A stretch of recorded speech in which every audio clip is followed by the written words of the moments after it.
graduated. Okay, now we from, are actually live. Just letting everybody know. That's a thing that we are. Hi everyone. Now that we've got car talk stories going. They had both just recently graduated, I believe, from MIT, and they had gotten their first apartment together, and there was a light fixture that was like hanging down with like two wires that were obviously supposed to be twisted together, but were not twisted together. And so they were like standing in their apartment foyer having an argument about all of the different ways that you could twist these two wires together without electrocuting yourself. like since they weren't gonna like notify the apartment supervisor to turn off the power, they were like, could you, if you were standing on like a wooden chair, or if you had like thick enough rubber shoes, or maybe you could leap through the air and twist them together while you weren't grounded and then land gracefully. And one of the guys, and then apparently one of their neighbors heard them having this argument, or heard them having a argument, walked into the apartment and was like, "Why are you guys standing in the dark?" And just twisted them together, and the light came on. And they were like, he was completely insulated by his own ignorance.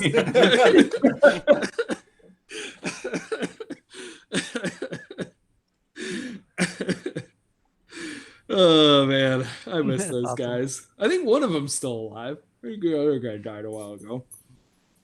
They've got to be tremendously old. Yeah, they're real old. They played their own theme song. I don't know if you knew that, but they were both accomplished bluegrass players for some reason. Anywho, right. So you're stranded somewhere on the Russian. You're not an accomplished bluegrass. I mean, I don't think we are stranded anywhere, right? Like you're managed to get here. Presumably, we have a way back. But did they blow up our helicopter? I don't remember how we got here. Oh, wait, you didn't blow up any helicopters. Yeah. You were remarkably stayed. In terms of helicopter. They might be full of orphans. That's true. I thought we did fly here. Yeah, you did. I think we still have an helicopter. Like, we haven't just arrived the helicopter back. And now we have 2 helicopters. Yeah. No, those they were dropped off. Yeah, they were dropped off. The anti-SLAB took those away. I also want to appreciate how much restraint it took for me not to blow those out of the air while Sasha and Dasha were attacking us. Because I was really tempted to do so. We should have, and then maybe Jabberwock would have survived. No, probably incorrect. Wouldn't be evil. No, because we decided not to blow them up before they landed. I think that's fine. But like there was still a chance to blow them up after they took off. While they were fleeing. Yeah. I'm just saying, we could have shot them in the back. It's a coward death. It would have been their own fault. Yeah. They would have been shot in the back if they had not been fleeing in the first place. There was a Civil War journal that I was reading years ago. And the guy talked about how, like, after they had been routed in the battlefield, he was like running away, and he would turn around from time to time, hoping that if he was going to get shot while he was running away, he would at least get shot in the front. It's like, God damn it. What a stupid fucking time period. Are you saying it's not better to be shot in the front?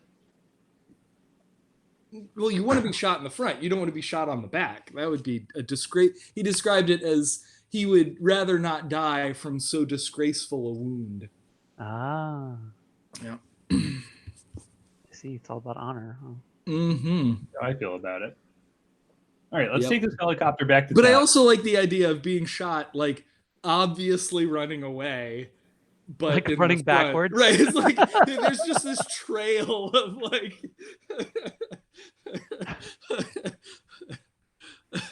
there's a trail of urine and feces and then this dead body. But at least he's facing the right way. It could have been like maybe he was really holding it in. It was just a rocket effect upon death.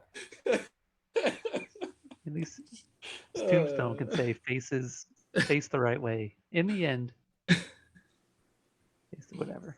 I don't know. All right. Helicopter time. All right. Yep. So y'all hop in the helicopter. You got a couple of. I mean, you can go anywhere. Your call. I have to water my dogs. We go back to the who's it? What's it? Who's it? What's it?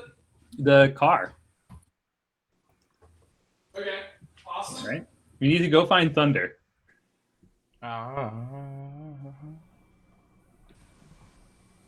The Thundercats? Thunder Tank? That's what we should have named it. Oh, Thunder Tank. Thunder Tank. Yeah. That. Missed opportunity. Yeah. Missed opportunity. All right. So Although I still do have a strong affinity for Thunder in Paradise. So Dickbot pretty is great. like, "Hey guys, welcome back. I have some wonderful news. I have upgraded my teleporting abilities so that I can now teleport to terrestrial SLAB locations." Well, do we need to go to SLAB locations, or do we need to drop this thing off? I Wait guess a we should second. report You had back to the teleporting professor No, first, right? wait. Back home. We're not on a strict time limit. You had teleporting capabilities? Yeah, it's Yes. a Hearthstone. It's a Hearthstone now. Yeah. All right. Well, take us back to the professor. All right. So you guys managed to teleport in front of a crowd of surprised Eastern European onlookers, and you show up on the caber tossing field, next to the lock. You have to make a Just Back to the Future quote when we get there. what's that? Oh, It can be your job, Todd. roll get out and say to something about use how an many appropriate gigawatts. Back to the Future Yeah. quote. We had to say something like 600 gigawatts. Or whatever.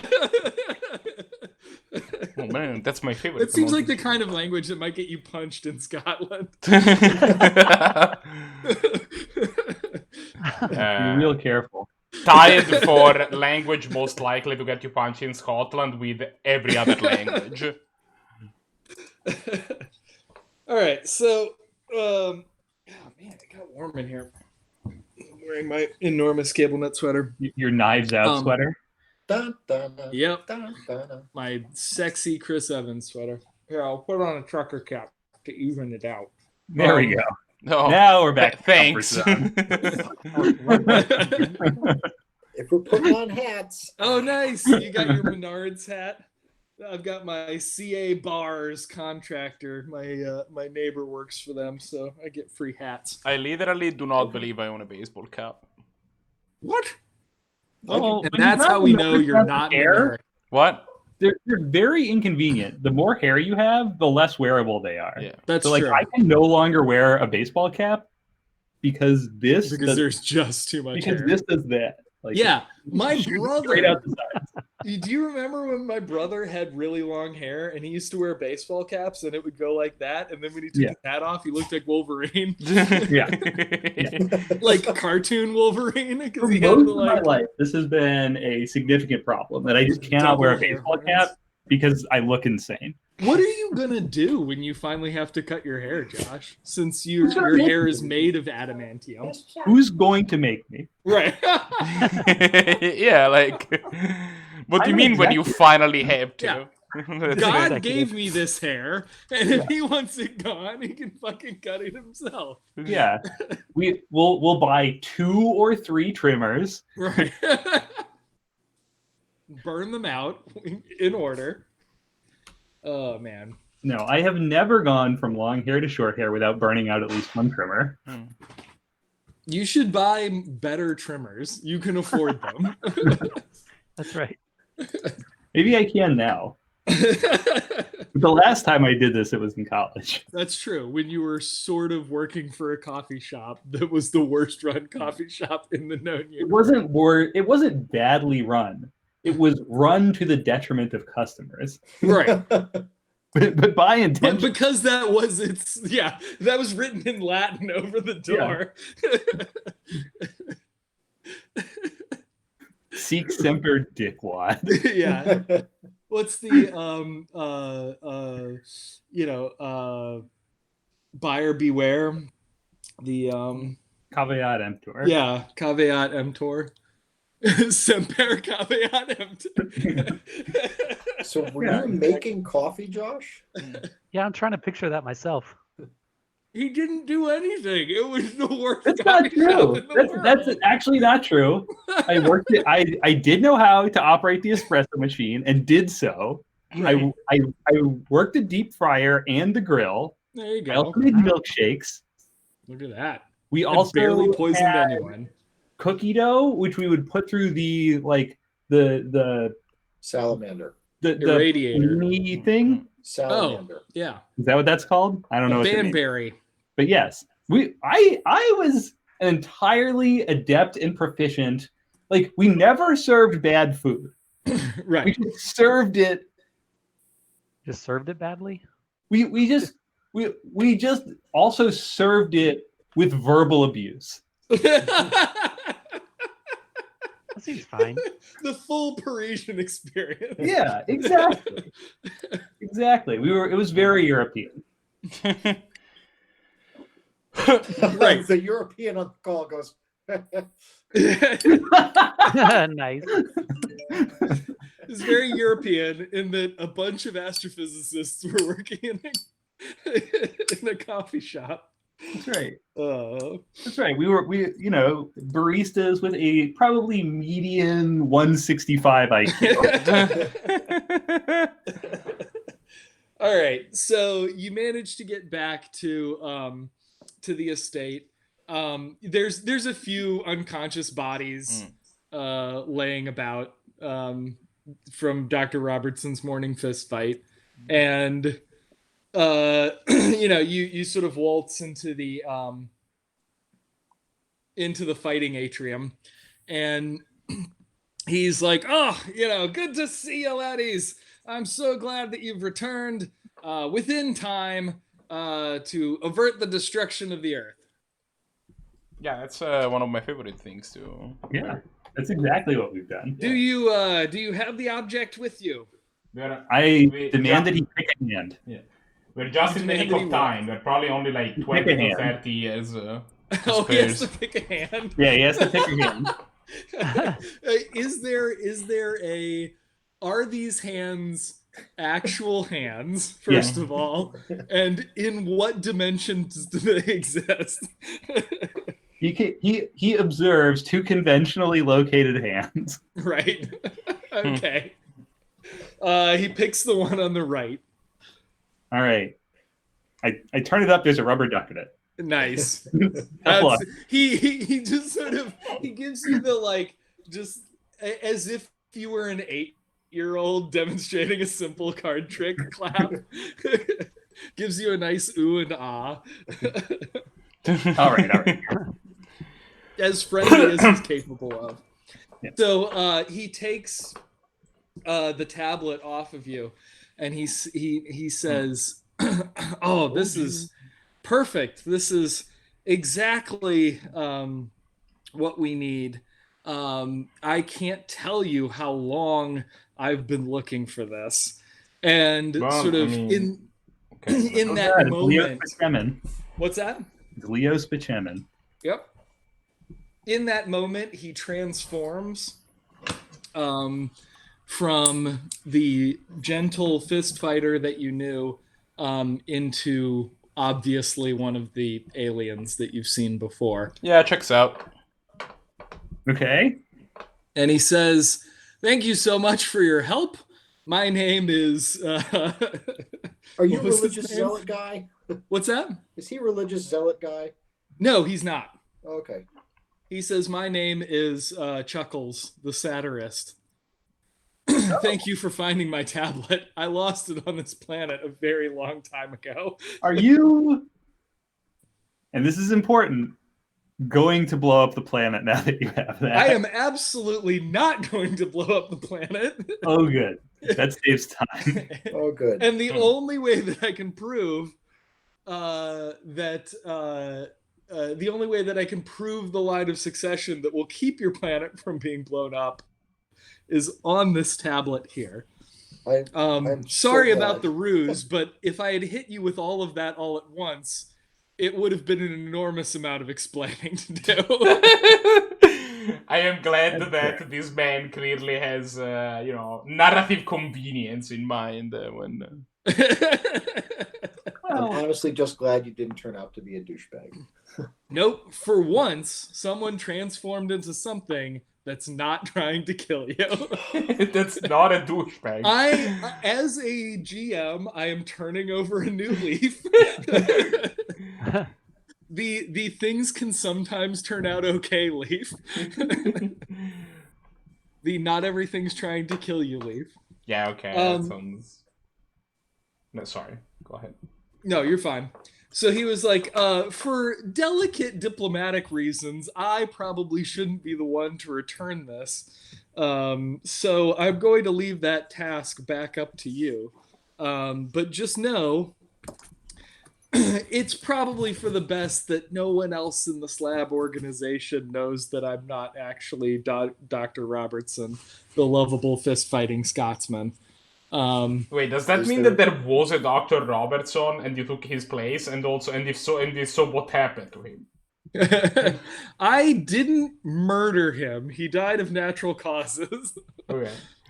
in a glorious fist fight. As long as that natural cause isn't being held in a vat of butterscotch pudding. He died of natural causes, since getting stabbed in the face quite naturally ends a person's life. Right. Dying in a fist fight counts as natural causes if you die in Scotland. That's naturally occurring fist fights. Yeah, they're just rambling across. They tumble across the ground like the noble tumble. Right? It's just something that happened. They're eaten by a shark, right? Yeah, exactly. It's an act of God. Yeah. All right, a naturally occurring fish fight. So, all right. Well, I guess we'll go back to. We'll see if we can get in contact with the ship. The people up there, yeah. Yes. We'll go back to the Thunder Tank. Well, I've been in communication with your interestingly named robot, and we seem to have managed to patch him into our experimental transporter network here on the planet for terrestrial transport. But we're going to need very good telemetry if you want me to teleport you into space. Well, they beamed us down, so I think if we can just send a signal, then they can probably beam us back up too. Very good. To the signal room. So you go back to... What's that? Question, Steve. Yeah. Were we supposed to level up to level 14 or are we still level 13? Well, you were, but it doesn't matter since this is the last... Okay. Like, since we decided, like, I was going to level everybody up and give you all reward cards, but since we decided to just, like, wrap this one up, I wasn't going to go through all of that trouble. Okay. So, but for one shot thing. Yeah. Gotcha. All right. So you guys go back to the communication room. If you remember, it's in sort of the northwest side of the manor, where you all were when the Gora Magito attacks started happening all over the planet.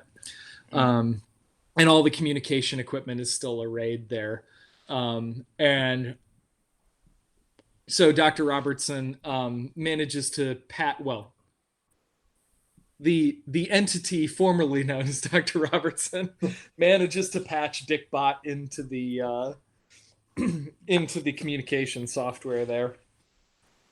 And so you're crackling over the radio. Have you found it? Have you discovered the object?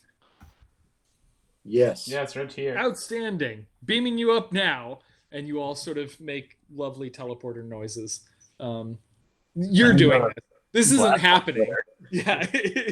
You're going.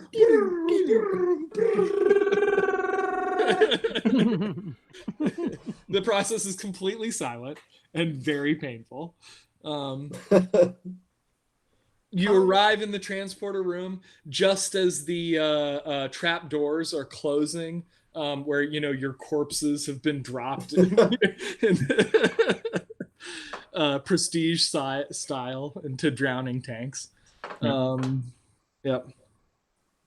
And now you are back in the robot, and you recognize the captain is there, and he's sort of like shuffling on what looks to be some like ceremonial, like some ceremony, like overly elaborate ceremonial garb. Like it's sort of the alien equivalent of one of those like giant ruffed collars, and like it's, there's space velvet involved. It looks almost exactly like the outfit from A Clockwork Orange.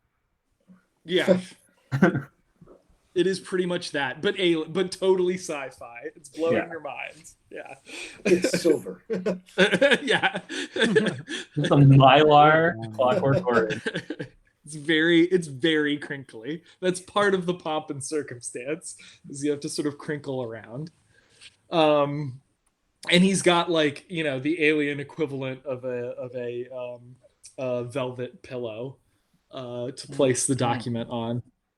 And some sort of alien magnifying glass, which is, just a magnifying glass, but it's got like an antenna and those like 3 floating rings for absolutely no reason, because it's just a magnifying glass. Optics work the same. I don't believe you. All right. If you would present the tablet onto the pillow. Okay. The pillow of enciphering.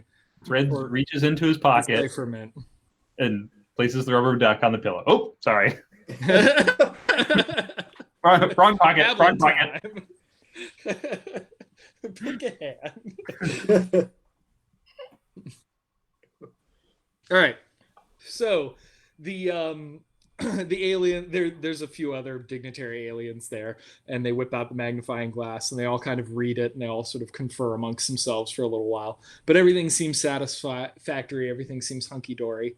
But the aliens turn to you, the captain in particular, and says, thank you for your help recovering this object. That certainly settles a very ancient dispute among my people, and I think that will smooth over any of the diplomatic problems that we've had in the past between our planet and your planet. But there is still the problem of Gora Amagido. Since they were the first contact from your planet, they are still officially representatives in the intergalactic community. And so, it might behoove you to think about wiping them out. I know, I was about to suggest the same thing. What's that? I feel like this is a very purge-oriented species.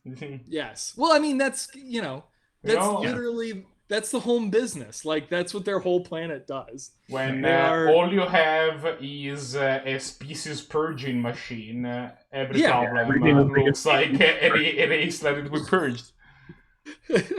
Yes, that is their motto. It's written in Latin over the door. It's written in Latin over the teleporter. All right. So, for your omnia service... habes, galactic purging machine. Whatever that is in Latin.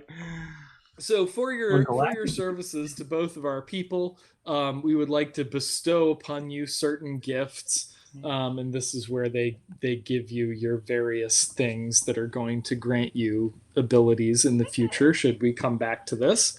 Hold on. I would like to point out that galactic purging machine would be almost the same in Latin as it is in English.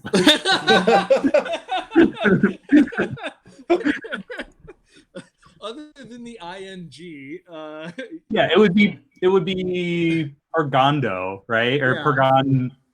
Purganda, because Machina is Yeah. yeah. yeah. Nice. But it would be almost the same.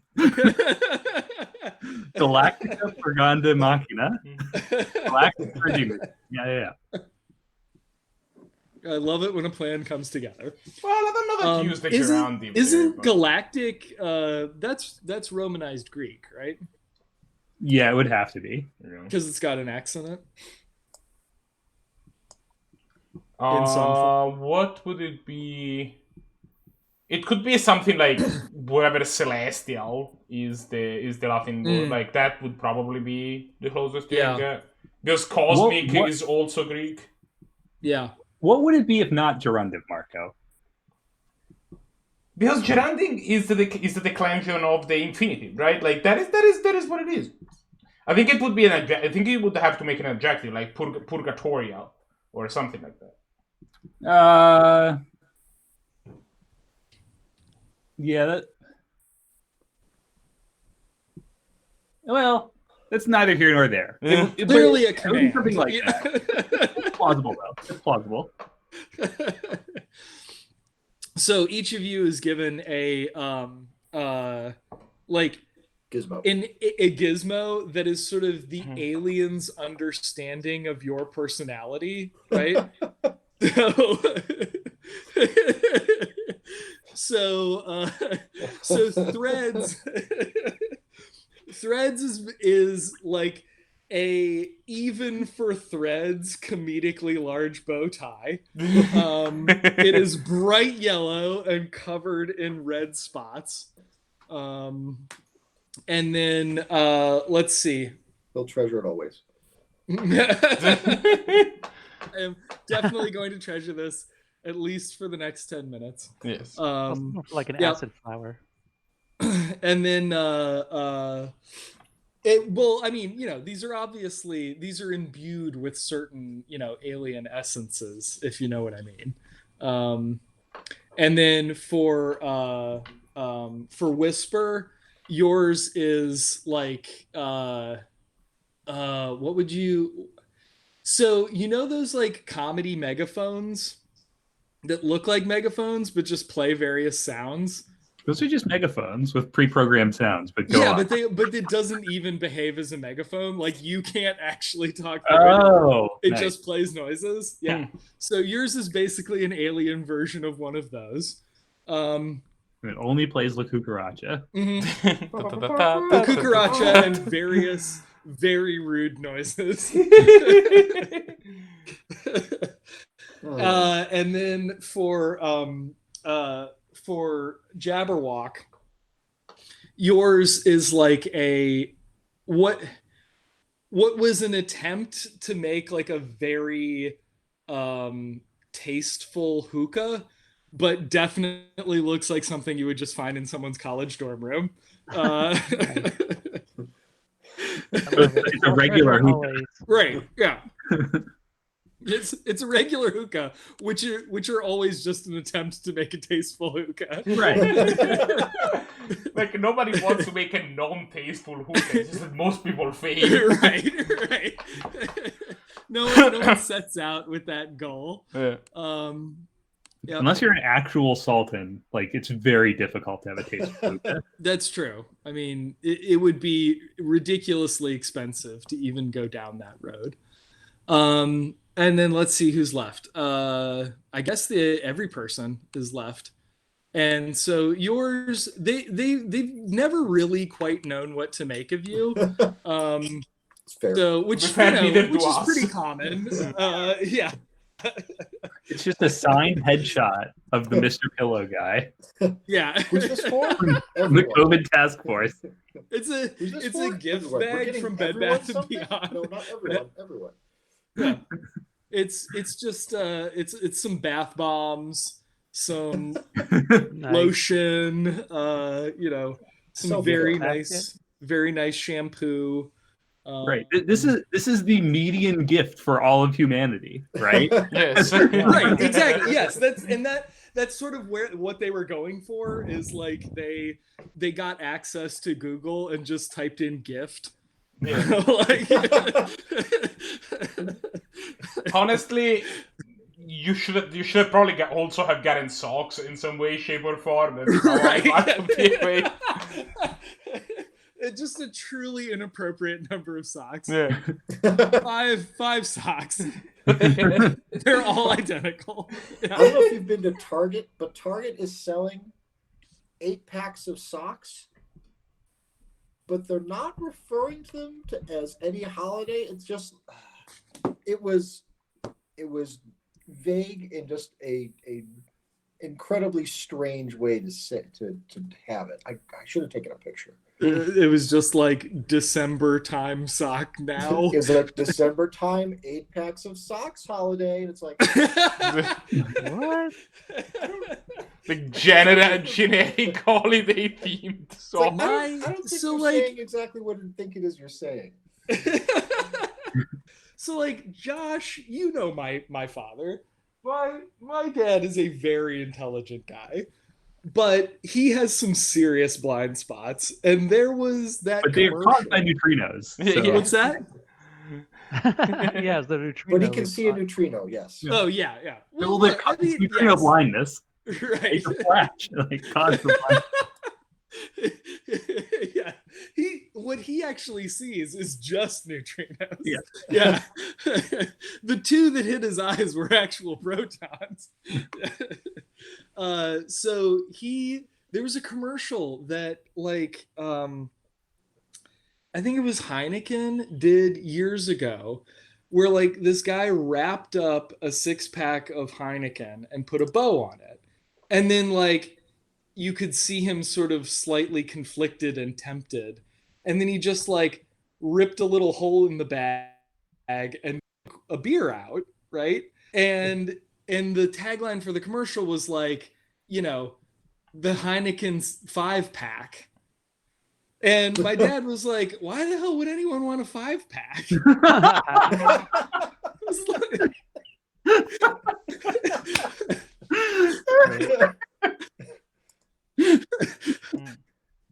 Well done, sir. Just completely missed that one. Yeah. He's just being very literal. Yeah. Amazing.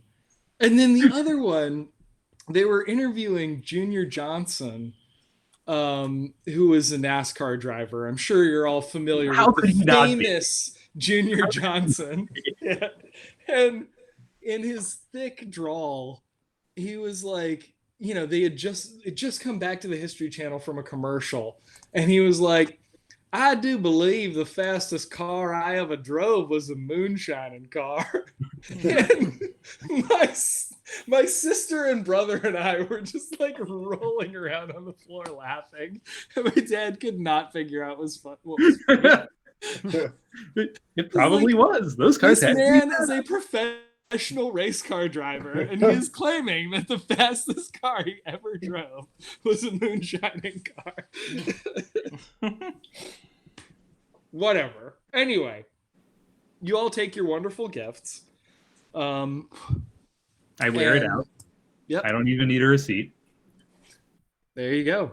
Oh yeah, there are at least half a dozen gift receipts in the Bed Bath & Beyond bag. Because they heard that was something that you put in there. They're all in completely inscrutable alien script. Completely meaningless in every way. Yep. And there you go. You saved the world. Hooray! You did, and you got a gift bag. Well done. We got the gift. We got it. Yeah. You got the sweet stupid gift bag. Yep. And then, you know, had we gone on, those would have turned into your actual reward. Yeah, your reward cards. Yeah, I'm curious what the bath bomb reward card is like. Oh yeah. Some things are just eternally a mystery. Well, all of our live viewer commenters, they can comment on what the bath bomb would be. Yeah. Comment. Everyone on the Twitch stream, say what you think. Yes. What it would have been. Oh. Please. It's just 8 of Marco's sock puppet accounts. Russian bots. Bots. Yep. I do occasionally get bots, which I'm always surprised by, because it's like, why would bots even be here? But okay. Yeah, I was streaming myself carving a spoon, and I got like 3 fucking like hardcore neo-Nazis. What the fuck? And I was like, you all are just bored. Like,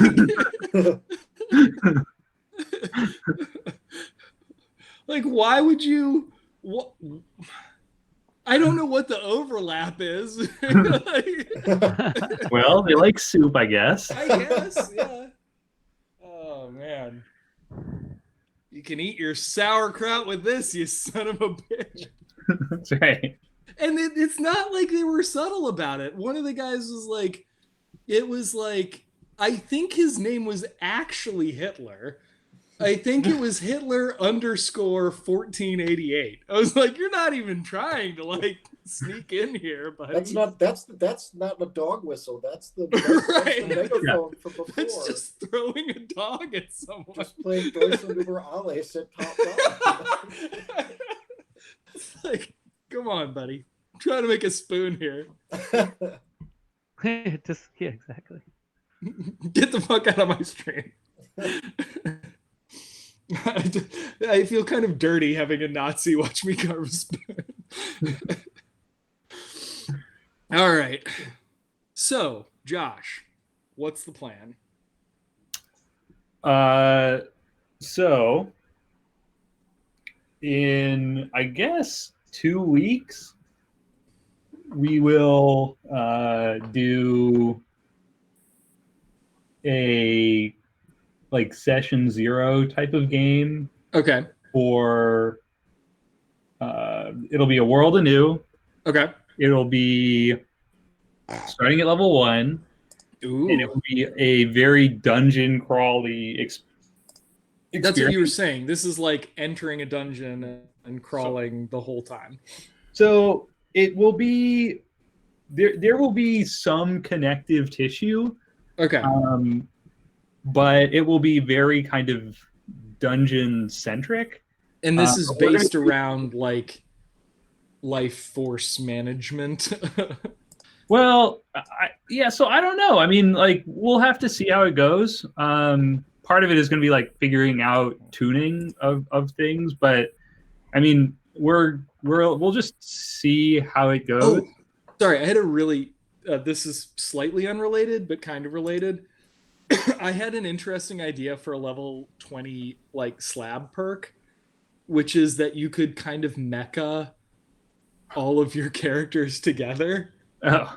No, like you just Voltron them up. Yeah, you could 100% Voltron everyone together, which I thought would be kind of cool. I think for anything, any level 20 thing is a viable option. Like there are things to choose. Go nuts. But that's what the bath bomb. This is the music that's playing you out, right? Right. This is describing your like career path beyond the game. Okay.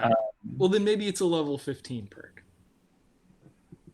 I think if you wanted to do like mecha space battle type of stuff, that would be a different game. Like, right. It just wouldn't be this. Like, I'm willing to just defer some crazy stuff. Like, I don't think there's any reason you couldn't like use the rules and just say like, okay, well, we're just gonna multiply everything by 100 and because I was thinking like you could have a baddie that like didn't take any damage unless the damage was over like however much in a single blast. So you would all have to kind of combine efforts like into a single concentrated blast. I think that's fine, but probably you would do that through reward cards, or you could do it through like some other specific mechanic, that would allow you to like do that. But like, I mean, if you want to have like a giant mecha battle, like, that's sufficiently different that I just don't feel like this is right. Like, No, it's for the handful of occasions when that might come up, which is literally every game with me. I feel like there must be like that RPG must exist, right? Oh, I'm sure it does. Yeah, There's got to I be would be rules for shocked that. if it didn't. It was probably written well- in Japan. What was the what was the name of that RPG with like the super insanely thick rule books? They had like glitter boy armor and Rifts. Yeah, Rift. I'm sure there's a Rift rule for that somewhere. Because Oh, there's gotta Rifts be. is so goddamn complicated. Yeah, or you can just play Mech Warrior, right? Like That's true. what's the BattleTech? BattleTech? There we go. Because BattleTech has Legally like, distinct has from an Mech RPG. Warrior. If there are any lawyers listening. Yeah. But yeah. All right. Yeah. So like if you wanted to do that, just play BattleTech, right? Like it's fine. BattleTech has got a lot of rules and I'm not interested in them. I'm not dealing with that bullshit. Yeah. All right, so we're dungeon crawling, and is this like I was under the impression that this was going to be like resource management based or like fatigue management based or So part of it is going to be like there's going to be escalating difficulty probably. But just for the sake of like having some narrative structure, Sure. there will be like finite dungeons. Okay. And there will not probably they won't be heavily puzzle based, but like you'll still be able to like use your skills to Right. avoid traps and like learn things about the dungeon that will give you information that may be useful to you later and like Sure. all the things that you expect to basically function in there. The way I am doing it, pertinent to Marco, is that I am going to be writing each of these dungeons in the adventure module. So like the way I don't know if you've looked at this at all, Stephen, but the way campaigns are structured when you're a game master is like you can import stuff. And one of the things you can import is an entire adventure. Yes, I have noticed that. I haven't done it, but So I will be writing all of these dungeons and then importing the entire adventure. Right. So and also when you import an adventure, you can specify the level. So if you want, like everything. Oh, nice! You can write an adventure and then change the level depending on what level you are when you trigger that. That's kind of cool if you're writing like a very labyrinthine dungeon where you may not get into that room at the same level every single time. Well, or I mean, you can change individual encounters if you want. It's like very easy to toggle monster levels, but it's just like, you know. Okay, this is a dungeon for 3rd to 5th level, right? Right. Well, we're 6th level. If we go in there now, this dungeon is going to be boring and all the combat's going to suck. So instead of having to like rewrite it or tune the monsters or whatever, like you just say like, oh, I just want to run this at level 6. Yeah. And then we'll import all the like encounters. And if you say, okay, well these were encounters and my monsters were level 3 to level 5, it's just going to say, oh, well if I'm importing it at level 6, they're going to be level 6 to level 8 instead. Sure. Okay. So, but yeah, it's going to be kind of focused around doing the kind of thing that you might get at kind of like a tournament experience where you're going to go in and there's going to be like, you know, between 8 and 15 encounters, and there's going to be a dungeon with, you know, 15 to 30 rooms. Yeah. And the expectation will be that like you're going to plow through this thing and that like there aren't going to be a bunch of rest breaks. There's like, you're just going to go. Right. So, yeah. It's like a sprint. It will be using the new setting structure. So I don't know if anyone had a chance to look at the new chapter on the world and new setting. But basically, and we've kind of talked about this before, but like this kind of anywhere you want to be on Earth. But more or less. So basically the way it works is that the the cosmology is constructed such that real history, like the history of the Earth, exists. Right. And the preponderance of player characters, like it's theoretically possible that this might not be true for some of them, but for almost all player characters, come from somewhere in what is called the known. Okay. Right? And the known is kind of the amalgam of lived human experiences that, like, taken together make like big H history. Sure. Right? But if you look at any individual, like their pocket of what they knew and understood and like what was familiar to them was very small, right? And it was small in time, and for most of them it was small in space, right? Like you could be a Mongol warrior, and like it turns out that in space, like you could have spanned the entire Eurasian steppe. That could all be known. But for most people, in most places, at most times, it was maybe a couple dozen square miles, if that. Okay. And so you come from someplace in history. You are a person, and there are kind of like two things that allow you to harness supernatural power, right? Number one is that you leave the known, right?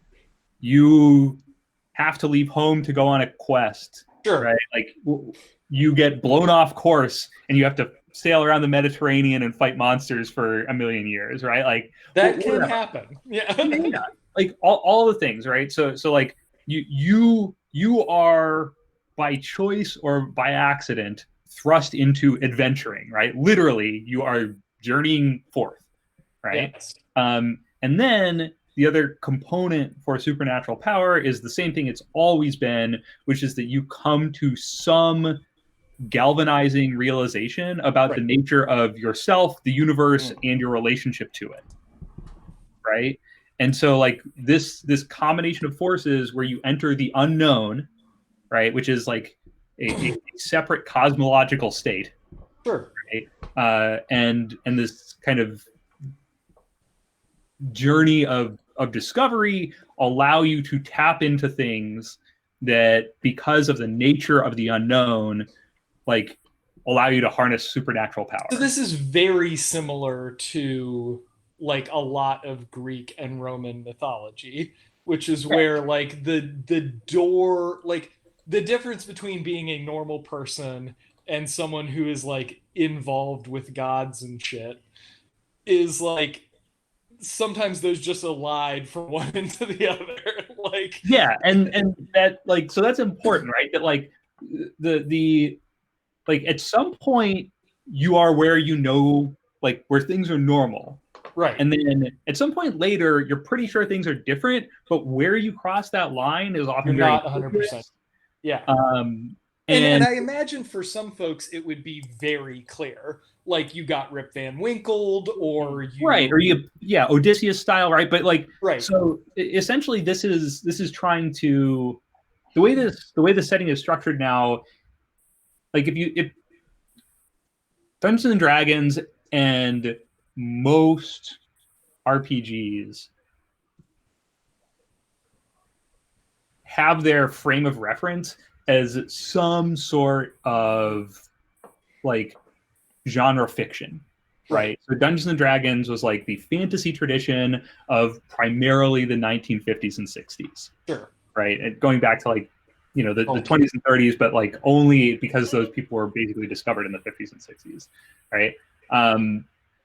And you know, like you can see the same thing with like Vampire the Masquerade and like all of these other systems, like they go into that. And so the way this world is structured is that it is really supposed to be structured around the way myth, right? Like real myth is structured. Right. And as a result of that, right? As a result of that, and because myths are actually structured very similarly kind of everywhere, your pocket of the known can be essentially any place and any time in the pre-modern world. Right. Okay. And so essentially what happens is like So wherever you're from, you know, something happened and now you are no longer there anymore. Yeah. And you are now, and so Thindor, right, rather than being someplace that, right, that's the capital city, right, it still exists. Okay. And its role is that it is kind of like the nexus of the unknown, right? Of the unknown. Right. Right. So this is great. This is where you go when you're off the edge of the map. Right.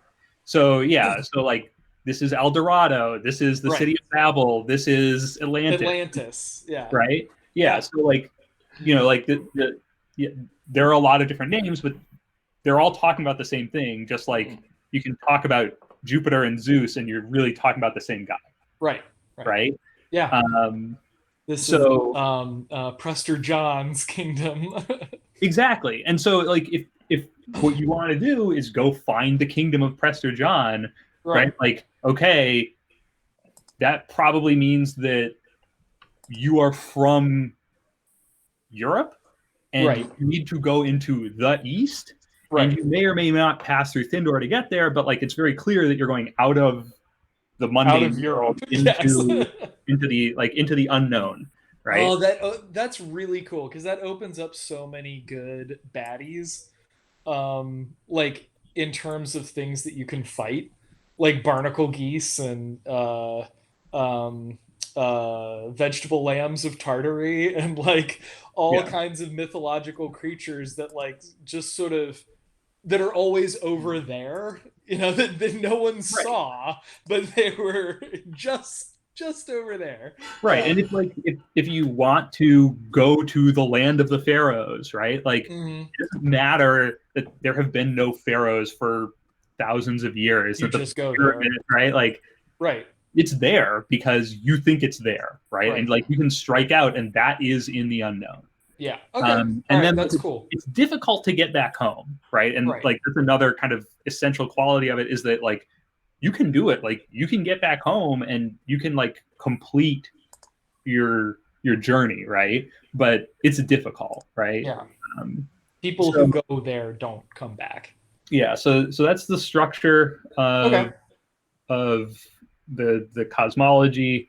I also added stuff about money, which is largely unchanged.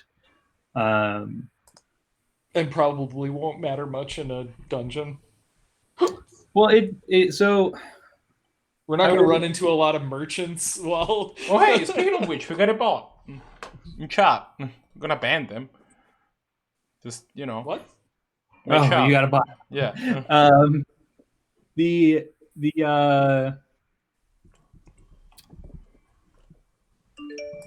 I lost my train of thought because we were talking about a bot all of a sudden. Money.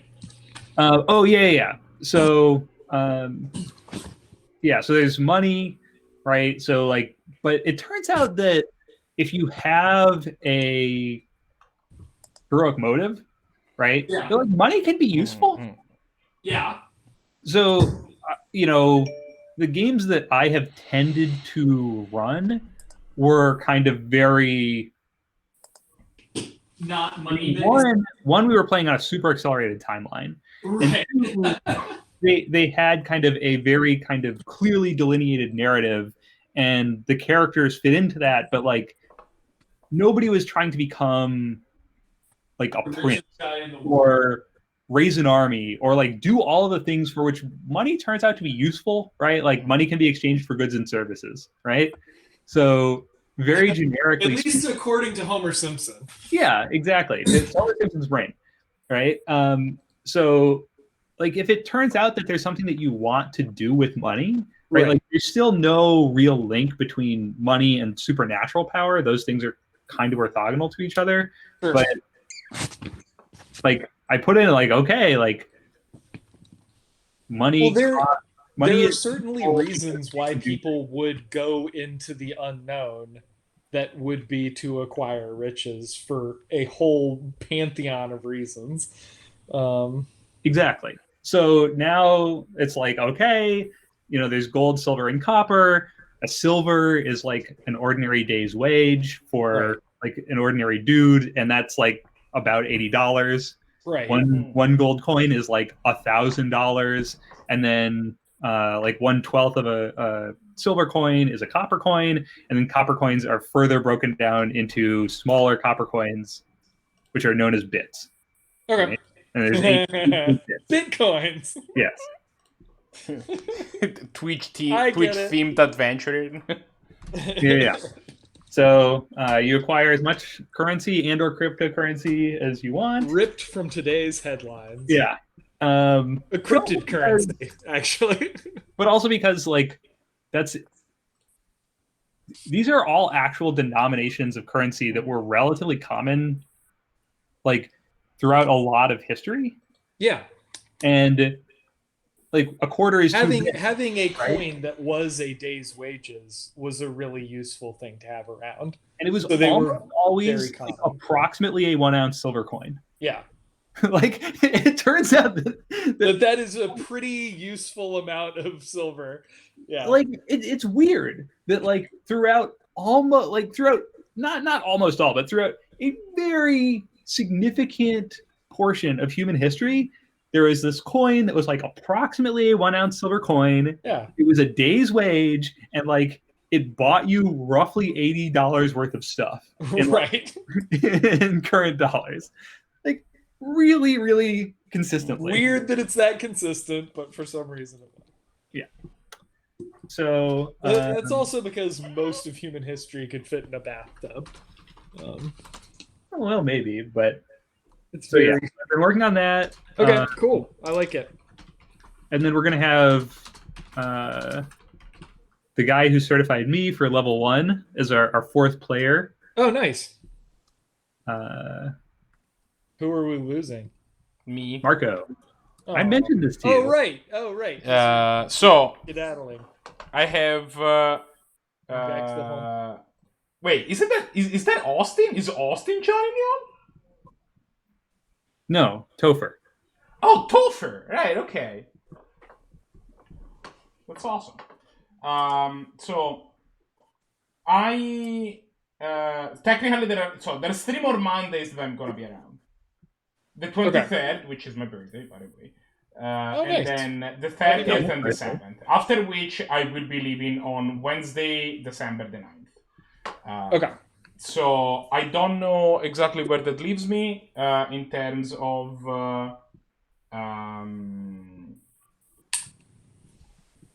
anything. I don't know exactly where that leaves me, but those are the 3. So I don't know what we're gonna do there. I'm happy to just call it a thing and just, be like, this has been awesome, but you can start the dungeon adventure with Topher on the 30th and or we can just kill you off in a dramatic fashion. You will just kill me off in a dramatic fashion after a couple of Why are you out of So, I hadn't actually thought about. I hadn't realized that the 30th was a Monday. Probably that's when we will start, and then we'll do the 7th, and the 30th will be like a session 0, right? Where it'll be kind of like the intro to the campaign. Right. So that won't be a very substantive game. So if you were to join, then it would be only on that Monday. Right. Okay. I mean, I don't know if you want to just like hang out. Yeah, just hang out, or so that you can see. I don't know, like if you want to make your own campaign and kind of like follow along, so you can see how things are structured and like how you would be running stuff. Yeah, I would consider doing that.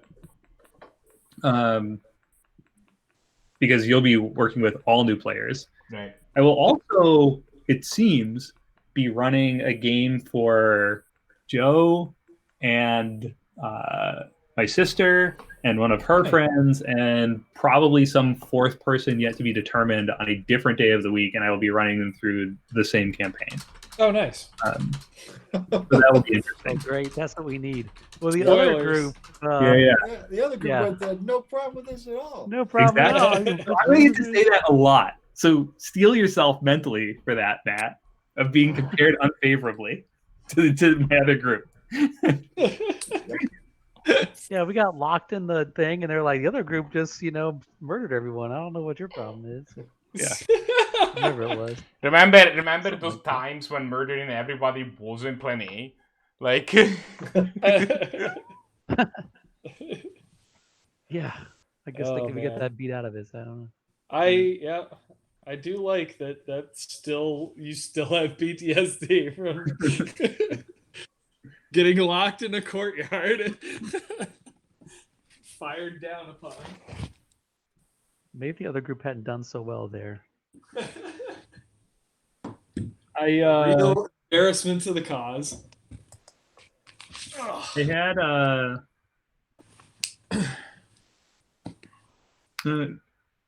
Do I want another cigar? It's 10 o'clock. I didn't test positive for COVID today. It can be a 2-cigar day. The other thing was characters. So Topher has called dibs on tank survivalist. Okay, nice. I don't really have a obviously I adore playing like the flagellant or Be a flagellant healer. I could do right. I do like a good right. What haven't I done? I haven't done like. I don't think you've touched We either had of the healer classes. You've done flagellant healer, but I think, but you haven't done. I either could adherent healer or spiritualist healer. You've not done realist, but the tank has been taken, and both realist are tank. Right. Yeah, I could totally do. I could go healer. I'd be down for that. Has anyone played the DPS opportunist yet? I did a have as while ago. Okay. I think that's a cool idea though, because I was thinking it'd be neat to have like the classic class representations. Like opportunist, thief, right? Yeah, like the thief, Tropic cleric, wizard. mage, fighter type thing. Yeah, well, it may be your destiny then, Todd, to play the brawler, and I can pass you the Menards hat. I do love Baxter. Ceremonial passing of Menards.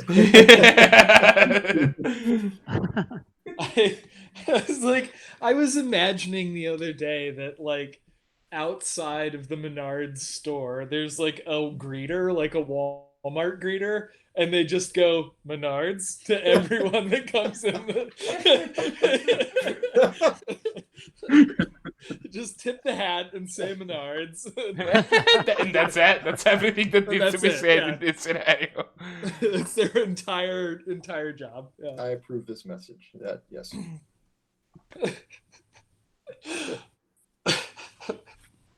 I would totally be down to play a healer. I don't think that I have ever played a healer with you guys, so I would be down for that. What are the healer classes again? I mean, so spiritualist, both are healers, I think. Adherent, both are healers, and one of the flagellants a healer, which is the one. Yeah. Right. I didn't do the flagellant. I haven't done the flagellant healer. I thought you had not with us, but I thought you said that you had done. Did I do the flagellant healer? Oh, that was a million years ago. That's like a million years ago. Yeah. That was a really long time ago. You know what? I might reprise my flagellant healer. That was fun.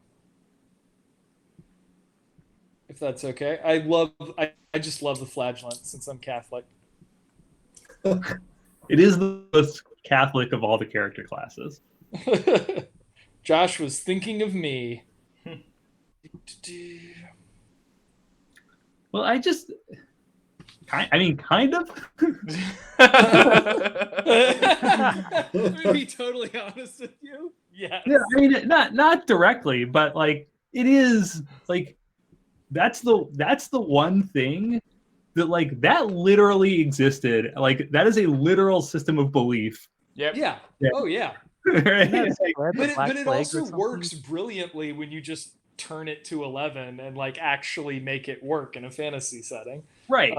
So that's the one that exists most literal. Like that has the most direct historical precedent of Right. Of any, well, I mean, other than like a brawler. Yes. Yeah. People Yeah. have occasionally Brawling is punched other probably the people in the oldest face. profession other than prostitution. Yeah. Prostitution and then fighting over prostitutes. Right. Yeah, that's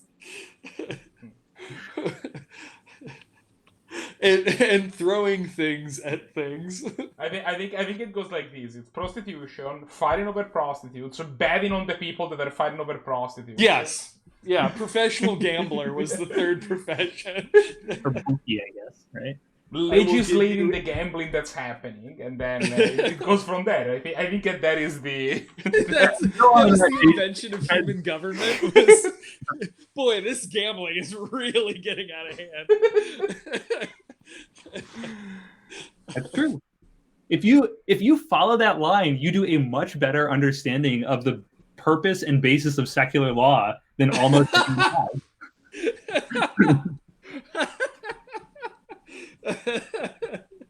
Which is exclusively exclusively it is intended to prevent the escalation of societally destabilizing violence. That is the only thing that secular law mostly caused by fighting, gambling, and prostitution. Right. Which, as we have expressed, are all emanate from the same seed and just right. And then the fourth thing, as Marco indicates, is the creation of government to make sure those things don't get out of control. Oh man. And that's how you get anarchy. Because someone will eventually decide. Yeah, so the fifth thing is people working to being corrupt a the government, I libertarian. believe. Like, that is the thing. So I think the sequence goes prostitution, fighting, gambling, government, corruption of government. Yeah. And then libertarianism. Yeah. Then something capitalism. I'm not exactly sure how it goes from there. After that, it gets a lot harder. Capitalism was there from the start, if we're totally honest.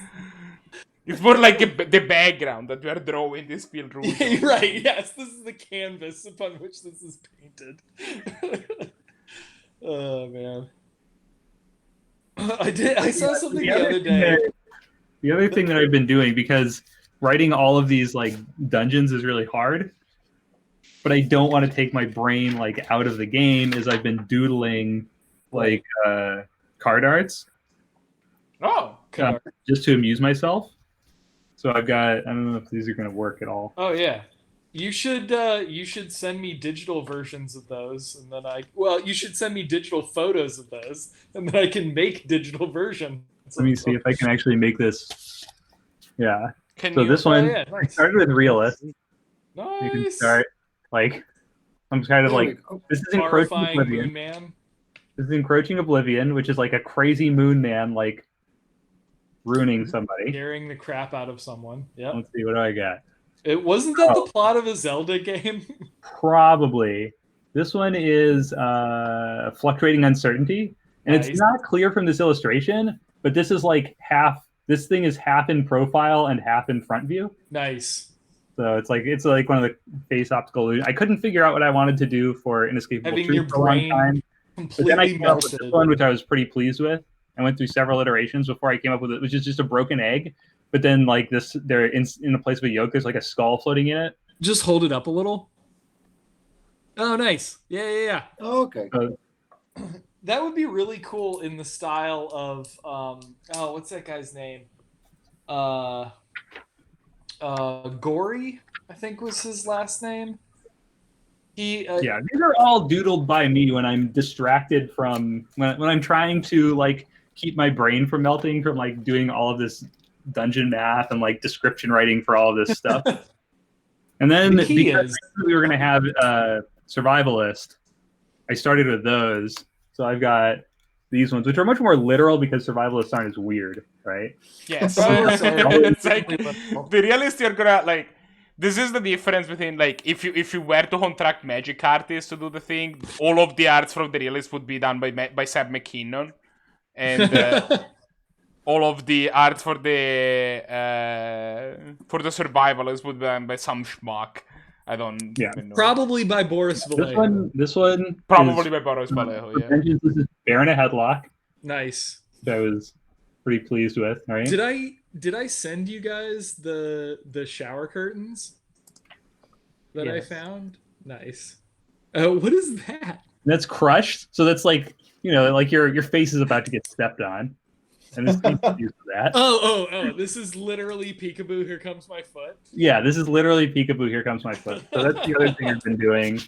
I don't know when I will have a chance to like get those into some kind of like semi-finalized state, but there may start being card art for some of the cards. That would be very cool. So I've been I would offer some help with the card art, but I don't know that my ability to digitalize that. I've been wanting to get better at, like I'm gonna stop now. Never mind. But you if there's anything I need help with in terms of cards, let me know. Yeah, I don't know. I'll see what I want to do with them. But that's kind of what I've been Very cool. doing to help break the monotony of designing these massive dungeons, which is like not at all what I normally do to prepare for campaigns. Like, well, you normally don't have like all of them prepared before you start. No, but with the digital, you have to have stuff, right? Yeah. Like You need assets. Yeah. Like when I was for most of our campaigns, like I would have basically I would have like an outline of the encounter. I would know like these are roughly the kinds of monsters you would fight, and I would have a design for like bosses and mini bosses. But these are mine.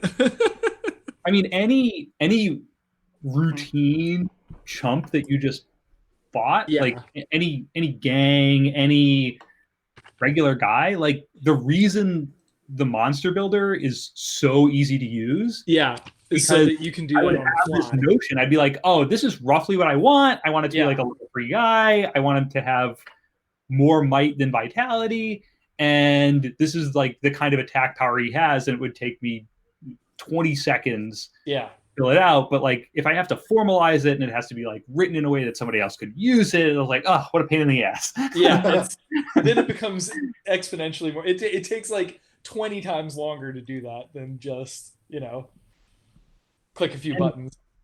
And like having to have the map like fully drawn out ahead of time, because again, like I would understand how the things connected to each other, and I would know about what size the rooms were, and like, also like, if you're talking about if you're talking about like encounters that are happening out in the wilderness, like it doesn't, like one part doesn't have to connect to another in any other than the most broad geographic sense, right? Like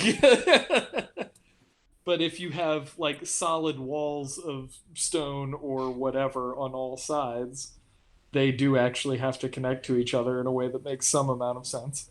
Yeah. And fortunately, other people appear to have like run into this problem. And there are a bunch of random dungeon generators. Yeah. And so I just used one for, like there's an official Wizards of the Coast one for like 3.5. Oh, nice. It's pretty good. But yeah, I don't remember which one I'm using, but I didn't even realize that this was a thing. So there's 4E ones, there's 5E ones, there's Pathfinder ones, there's like all kinds of different dungeon generators.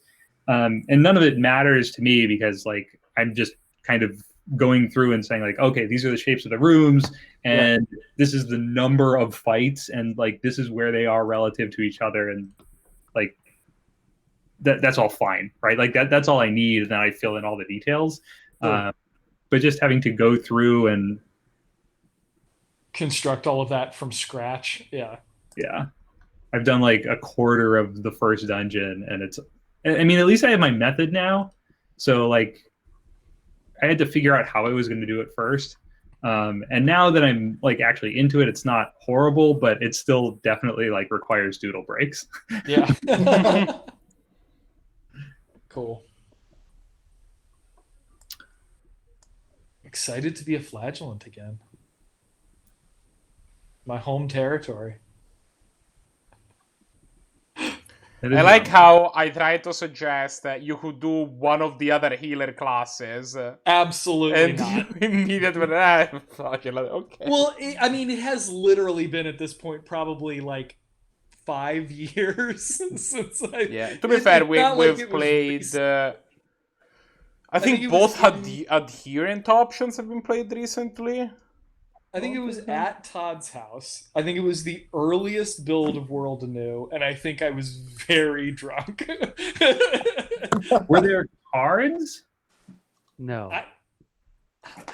So it must have been really early. It was super that could have early. been because the very first version of World Anew was like I started writing the first draft in 2012. Yeah. It was not. I don't think it was that long ago, but it was pretty damn close. It was probably the cards came into it in like 2014. Yeah, but if it wasn't cards, this must have been like the 1 or 2 play tests that we did without cards. I mean, it was certainly the first time that I had ever played it. And I think it was because somebody dropped out of your campaign or whatever. I don't remember. I think it was just a one shot. We were just one-shotting things, Yeah. But remember, because he had he was wearing, he had the chainmail armor, but he didn't wear any padding under it. Yeah. So it like cut into him just existing. And Todd was like, wow, this guy's really fucked up. And he was not talking about my character.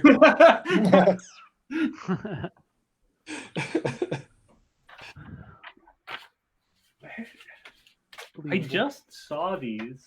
I just saw this character sheet. Like, oh, I'm cold again. The weirdest internal temperature. Hold on, let's see if I can find it. The smoke warming you up anymore. Because I think I just saw a bunch of these character sheets. I forget the guy's name, but he was very. It was something religious. I remember that. I think it was in Latin, or like a Latinized name. Oh, here, Todd. Here's my final 4E character. Nice. My intelligence-based warlord, who was apparently a hat maker. Yeah. Why wouldn't he be? Here.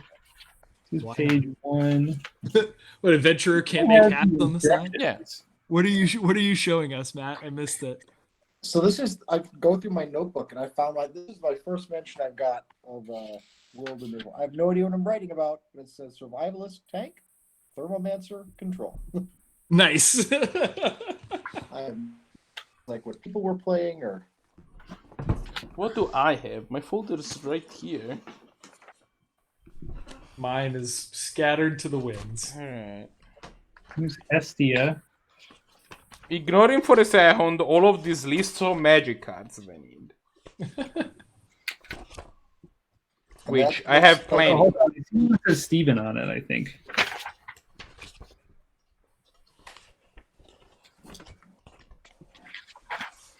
I have a drawing of a bird with luxurious hair for reasons. These are the ones from the campaign that got that we never got to continue from the one that you were running, Steven. Oh.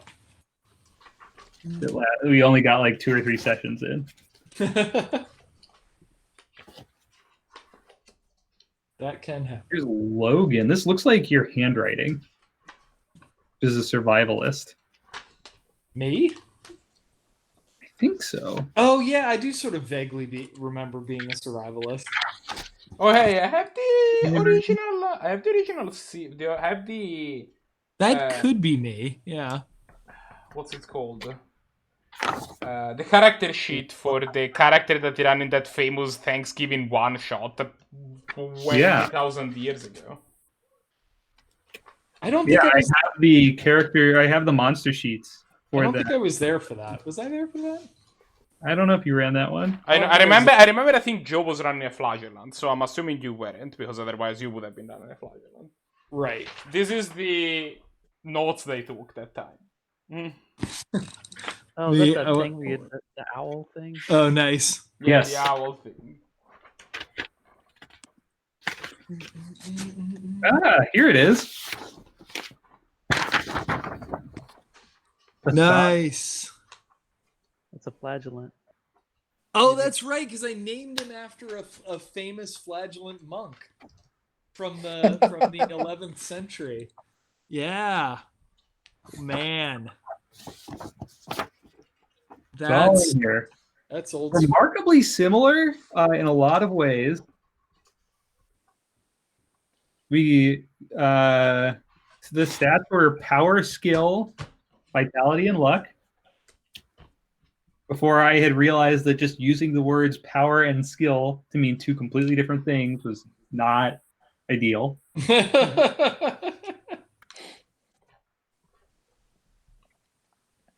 And I hadn't consolidated armor defense to be the same as expertise yet. Yeah, armor was its own. Are there other tabletop games that have like luck rerolls? Yes. Probably. Okay. Probably. I don't know what they are, but I don't know how there could not be, just statistically. I believe that's a mechanic I have seen before. Now, if you were to ask me where I have seen it, I don't know. No idea. Well, I think Shadowrun has something similar. There's a mechanic called Edge, which you can use to manipulate. It's not like there aren't 20 trillion tabletop like. So I believe Shadowrun has a similar thing where you can use a skill called Edge to manipulate your results. I don't remember if it's exactly re-rolling, or maybe like you can spend like depends on how much Edge you spend. Right. Well, I mean, re-rolling luck is essentially how. I mean, that's pretty much essentially how it works in a bunch of the Bethesda games, but that all happens behind the scenes. Yeah, I don't know. That all happens in the void of code. But yeah, that was. I did not have a date on that, but I'm sure that was a long time ago. But yeah, that has spaces to write down the powers of your character, right? So yeah, I'm sure we could do the archaeology in my Google Drive and find out where I increase cards. Oh, I have some of those old rule books. You really wanted to know? No, I mean it's not important. But it was a long time ago. That was quite a while ago. So it's been a while since you ran the healer flagellant. Is what it's been long enough that I can do it again without catching any shit from Marco. I mean, I don't believe that you can do anything really without catching any shit from me. You will always catch shit from me, deserved or undeserved. I just remember Josh would send out like this 9 megabyte PDF of the rules, and I would squash it down into like a 300K PDF and be like, "Here, can we please just send this one around?"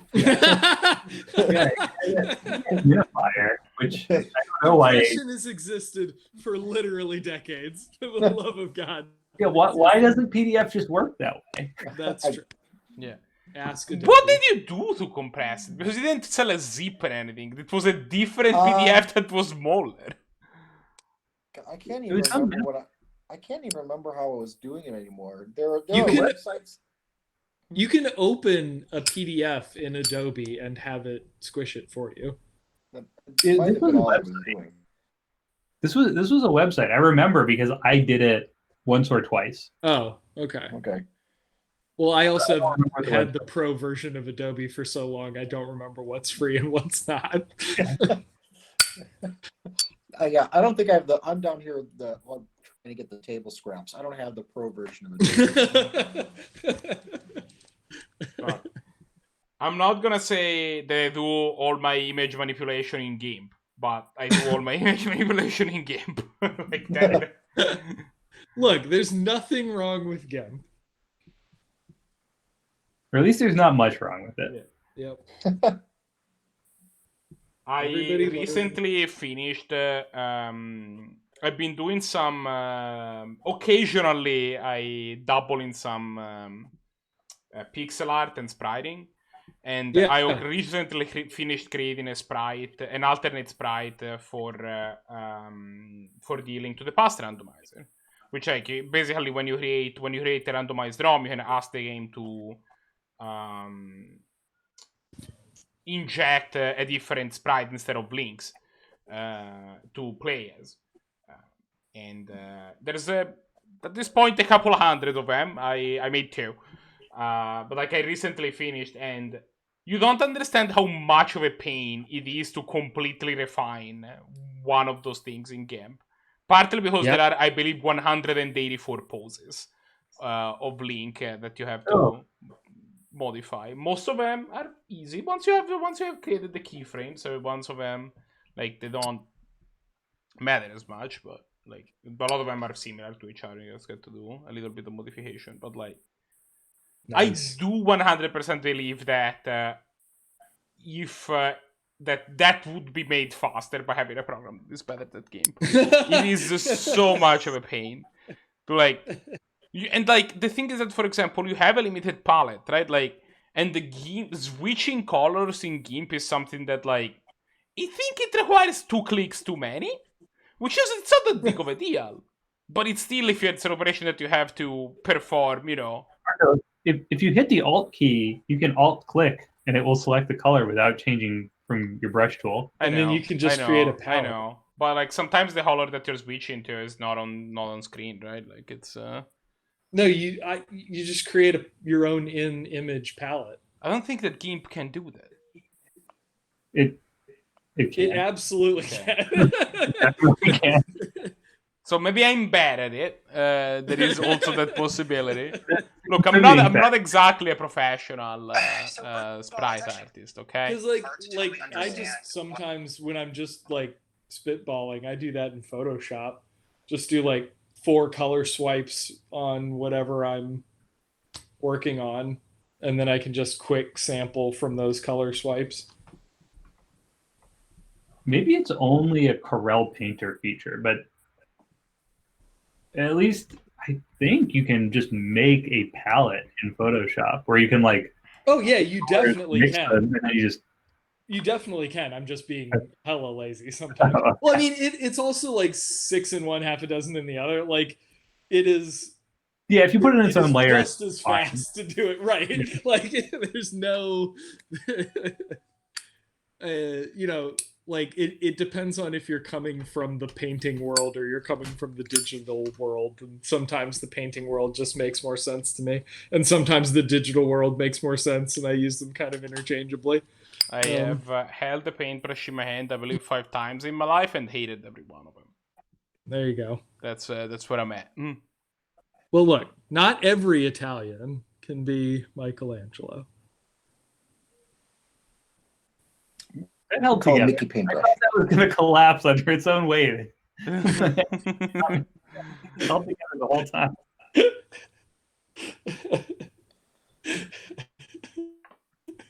that was a logically coherent that I didn't think was going to be one. Yeah. Glad to provide. My work here is done.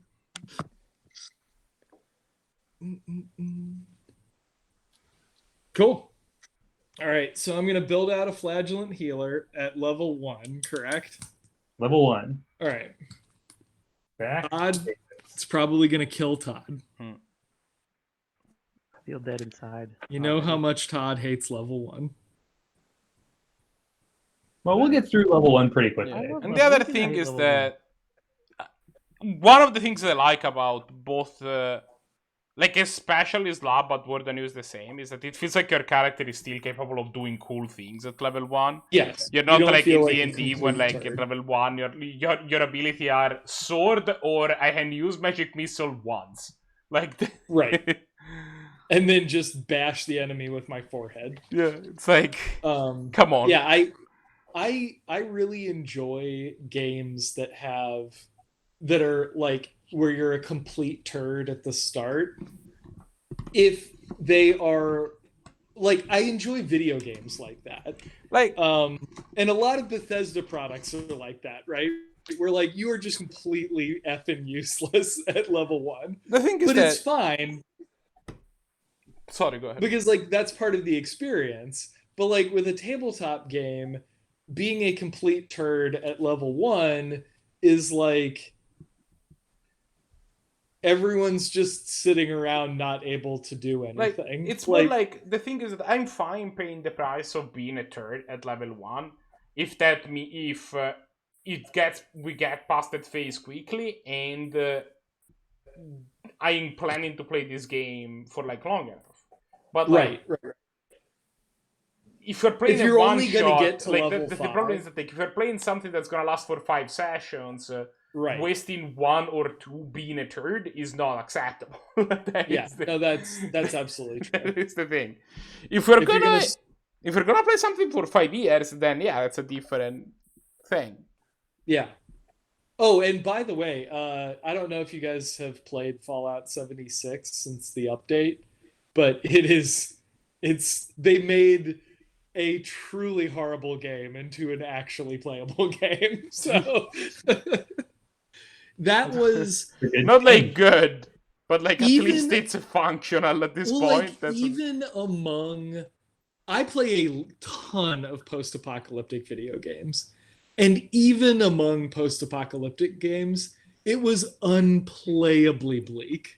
Like it was so soul-crushingly bleak. It was a space I did not want to inhabit. And you like inhabiting space where bears can maul you sometimes. Yeah. Like it was like their whole canard was you're not going to meet anyone in this game. There are no NPCs, right? You're only going to get like holotapes, which have recordings of people who are dead or other players. So you're either talking to ghosts or assholes. There's no it was so bleak. Oh my god. So they got rid of that and added a couple NPCs and I was like, "Oh my god, it's just so nice to like stroll down the road and see like a human being who isn't going to try to murder me."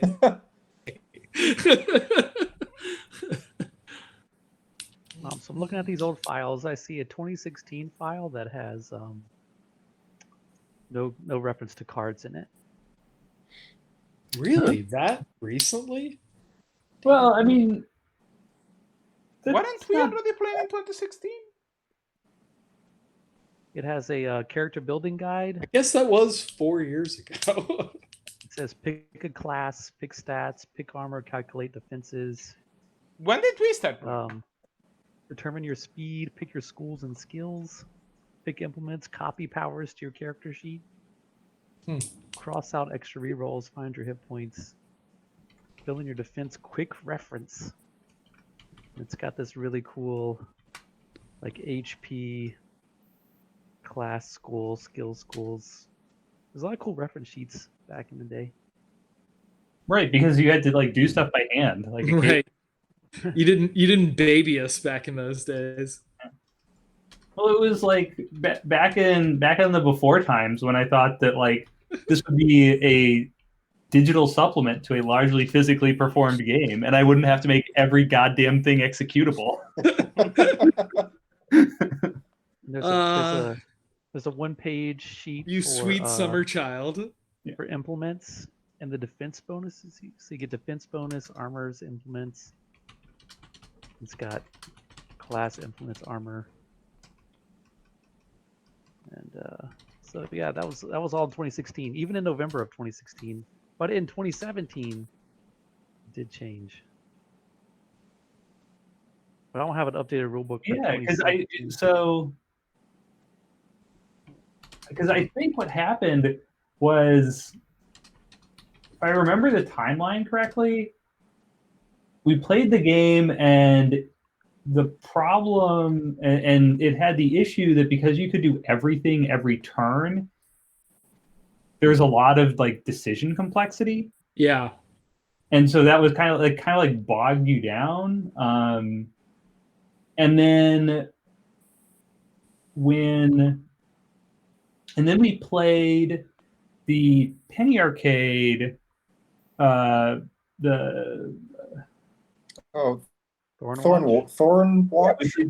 Yeah. And I was like, man, this is like so much more straightforward. Having cards is really cool, and I really don't like the way we're using cards in this game. But it's really a good game. But it's a good idea. Yeah. It's like, oh, but like the essence of this is that your choices are restricted by in a really good way. Yeah. Yeah. It's just that like they did it in a way that sucked, right? Like, and I didn't like it. But there was something there. I was like, oh, this can solve the problem of taking away decision complexity, especially as characters scale up. Well, and you can still do all of the things. You just can't do all of the things every turn. Right. Yeah. And we're going to be back at level 1 where you have 4 cards in your hand, right? Yeah. So like your decision complexity is way down. You have 4 cards and, you know, maybe all 3 of them are different, but like you probably only got 2 cards in your hand and you're just going to decide which one to do. And like you're introducing new options very slowly. And like, so yeah, that was what did it, was like having a profoundly shitty experience playing Thornwatch. Well, yeah, having a shitty experience with a good idea.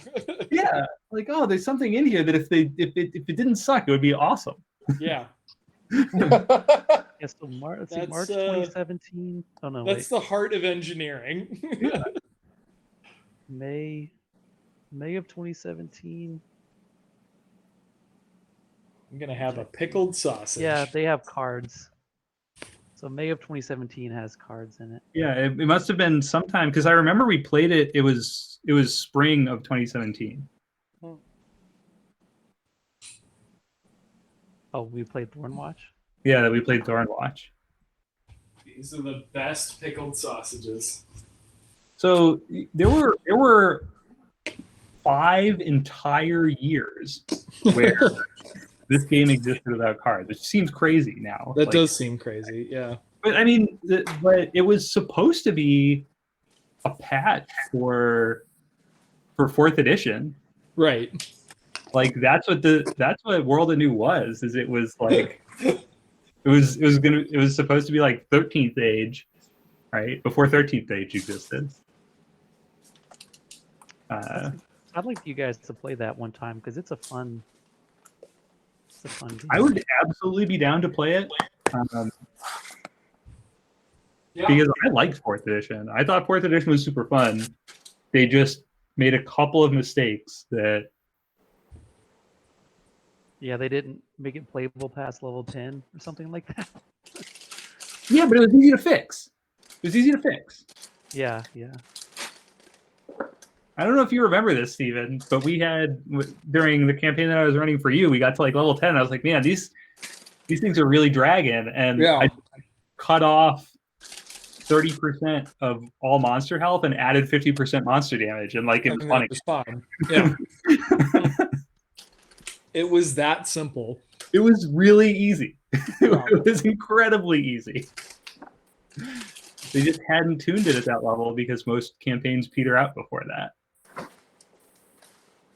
But like all of the mechanics of 4th edition were just so much better. Yeah, I'd be happy to hop on a 4th edition campaign. Now that I have ADHD medication, I might actually learn a rule. Let's not get ahead of ourselves. I said a rule. I just came into my living room and I saw what my kid did to the dog. And Dog looks fine. Oh yeah, that is a happy dog. All right. Buried under blankets. But yeah, so I've never played 13th Age, but I would definitely be down to try that sometime. Yeah. Because like Second Wind was a great mechanic. Action Point was an almost great mechanic. The only problem with action points is that it was always correct to blow them on the first turn. Right. Right. So like and the same for like encounter powers were cool, but like again, this is why there are cards, right? Like right. is that it's just always correct to like throw everything out that you can on the first turn to like try to kill stuff. Yeah. Because like it almost never benefits you to save resources. And I would do that pretty much every time, and then be like, "Damn, I should have used that." Well, but that was why. I mean, that was why encounters wanted to be a certain length, and like why making monsters more deadly and less long-lived made sense, because like you'd reach especially if you like rolled badly for a couple of rounds, like you get to the point where okay, well I guess we're just flicking keys, our wills over and over, and that's it. Like and that's just so fucking boring. Yeah. But yeah, I would definitely be down. If I don't have any of the 13th Age rule books, I've never read any of them, but it's the Pathfinder of 4th edition essentially, right? Yeah, I would say so. But I mean, it's unique in its own way because it has range bands. There's no grid. There's no anything. It's you're either, far, near, or close. Right. But it has no weapons. Like your class has a damage die that it does, which is similar to implements, I guess. Yeah. In a way, you decide what your thing is, right? You say this is a battle axe or whatever. Sure. It can be. Right, which makes so much sense. Like, well, yeah, I mean it's the same. So because we both started from 4th edition, it seems like probably a lot of similar conclusions were reached. 2017. I am surprised that it was that recent. I had forgotten that like for well over half of the lifetime of this design, it did not have what I would consider to be the central pillar of Well, sometimes you just stumble upon these things. Right. Sometimes you step in a cow pie and you invent pie. I have a great idea that isn't cow poop. Yeah. Honestly, the thing I'm surprised about is that we did not already is that we weren't already played by the time, because I like the idea that the word cow pie existed before pie, and pies became known as pies because they were similar to cow pie. Yeah. Yes. I like that founding mythology. I was absolutely intentionally packing it. But we didn't start Marco until Arjun moved to California. Yeah, 78 years ago, I believe. Yeah, I believe that was in the before time. 2020 has been going on for at least 4 years, I believe. Yeah, 500 years since January. Is there still a tub of ginger snaps on your table? There's probably some really disgusting pepperoni in that fridge. What's in that fridge? Is there pepperoni in my fridge? I bet there still are. If you haven't thrown them away, I'm sure there's still pepperoni in there. If there's pepperoni, you're probably fine. I mean, That's true. It's not real food. At least they're Steven fine. I do not know when we got lemonade, but there is some almost definitely fermented lemonade. Some very alcoholic lemonade. The bottle didn't feel like puffy though, right? Like it didn't feel like it had inflated. All right. I don't know. Oh, I love the idea of puffy lemonade. It's not hard lemonade, but it's certainly puffy. Yeah. It's the opposite of hard lemonade.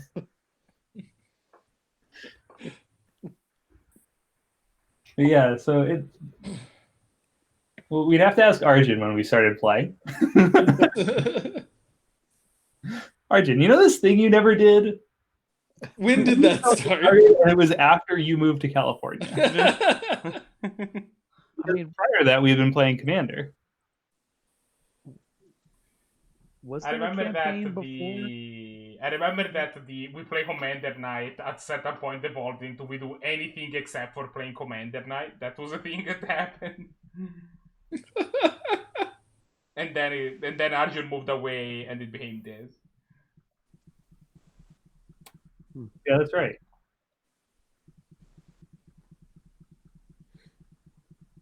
To be fair, part of it is that I came back from Chicago and I just never really liked Commander, so... When did you discover Canadian Highlander? I can give you an exact date. Oh God. Needlessly exact, yet this the theme of the evening. Yeah. Because I remember the event that caused me to find it. So To become Canadian. yes, that is when I officially gained my Canadian. Struck by a bolt of pure maple syrup. September the 4th, 2015 is when I learned that Canadian Highlander exists. I didn't really get into it until maybe a year and a half later, something like that. Like I was aware that it existed, and then I like maybe a year and a half later, I actually proxied the deck and played my first game. And I was like, this format that I thought was awesome actually is awesome. Okay, let's go. I never played Commander until I played with Todd. Todd was the first person I Yeah, played. that's right. Yeah. Super into it back then. The thing that I always liked was building Commander decks. Like, that was always fun. The multiplayer gameplay was the one that I never enjoyed, and that's why I think why I latched to the idea of Canadian Highlander so much, because it gave me an avenue to still have to build deck in singleton in a way where I was forced to use, the second, third, fourth best version of cards, which was always like, you get to put impulse in a deck, you get to put, I don't know, But you don't get to shuffle. yeah, you don't get to shuffle. You get to put, like, I don't know, what is the sixth best counter spell, right? Like, you get to play Rewind. Like, you get to play that sort of stuff in the deck that normally don't get to in 60-head formats, because in those decks there is no reason to play anything but the very best version of a card. Right, you only get to play 9 cards. Yeah, pretty much, right? Like, and it depends, like, because there are some cards that by nature you don't play 4 of because of the type of they are, but, like, yeah, you kind of only get to play 9 cards. Whereas having the idea of playing these singleton decks, like, really resonated with me. But then the gameplay was a gameplay type that I enjoy, which is 1v1 competitive, where you are not trying to pull punches to make sure that the entire table has fun. If you want to just, stick a blood wound on the table and completely demolish your opponent's capability of doing anything in the game, that's considered acceptable. That has never slowed Josh down.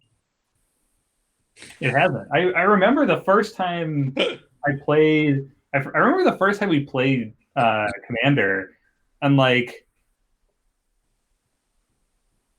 Todd, like you were trying to like softball me, and then like you realize you're like, oh, like you know how to do this, even though you've never played Commander before. I was like, yeah, I played 250 card Prismatic Highlander, which is a way more insane format. Like I understand how to do this, and from then on it was all fine. But it was like I remember the first time you're like really baffled. You're like, wait, you've never played Commander before, and like you understand how Commander works? Like how's that? The thing that baffles me actually is that people consider Commander an introduction. Like, consider Commander like a format that's good for new players to play. Because it's like it's a good format for new players to play as long as, but like that's kind of true and it's kind of really wrong. Because Commander teaches you extremely bad fundamentals about Magic. Right. It teaches you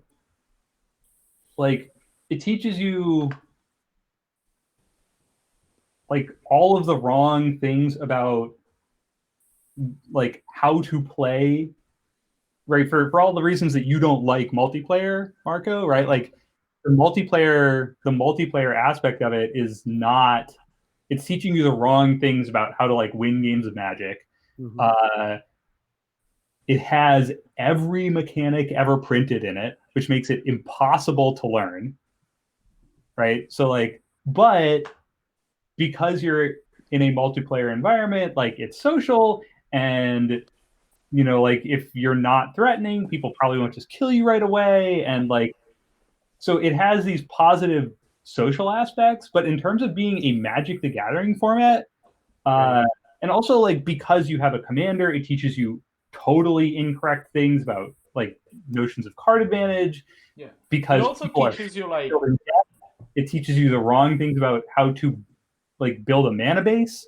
It teaches you also incorrect things about like for like a lot of people that mainly play Commander are really like they're not used to the idea that they need to be evaluating cards based on like in Commander it feels like you're really pushed to evaluating cards. Like the thing that I think is particularly pernicious about the mentality is that the format really pushes you to evaluate cards in their best case scenario.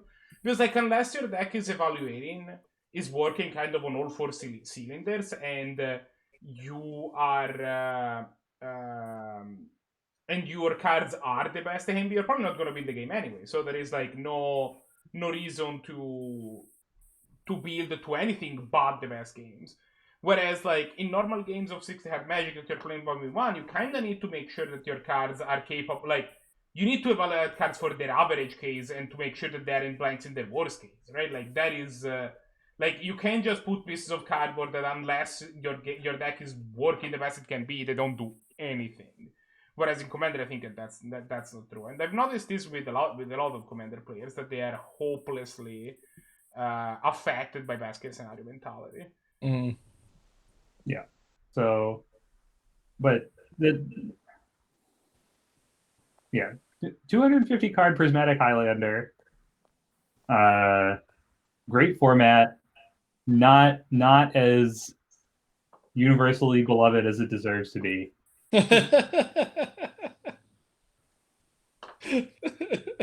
But it's completely inscrutable to anyone except for Josh.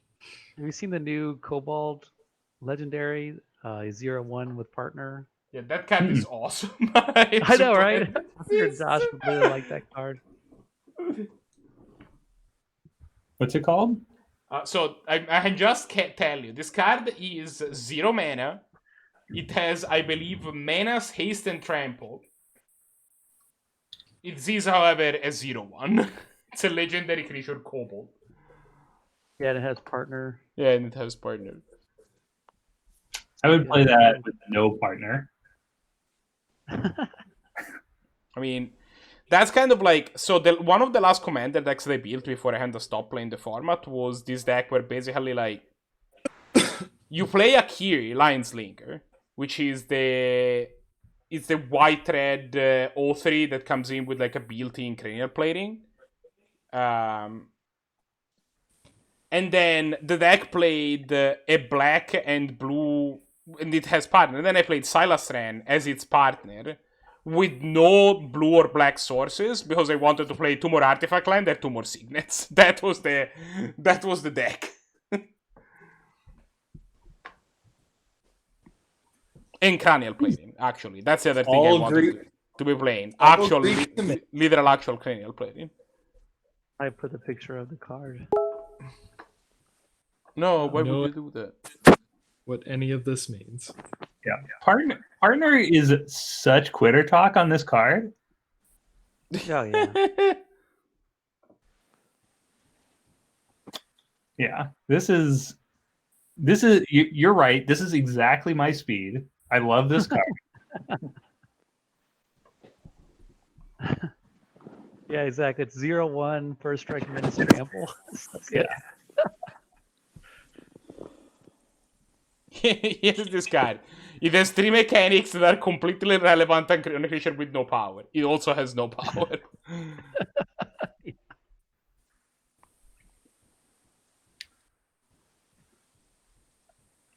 But it does have a red. It has a red color identity. Yes, Yep, it is that's a red red. dot. They put the dot on there. So you could use this. This is like your. If you thought that you were playing a deck that was too good with who's the guy that makes elementals for every equipment that's attached to him? Volduke or something like that. If you felt like that card was too good.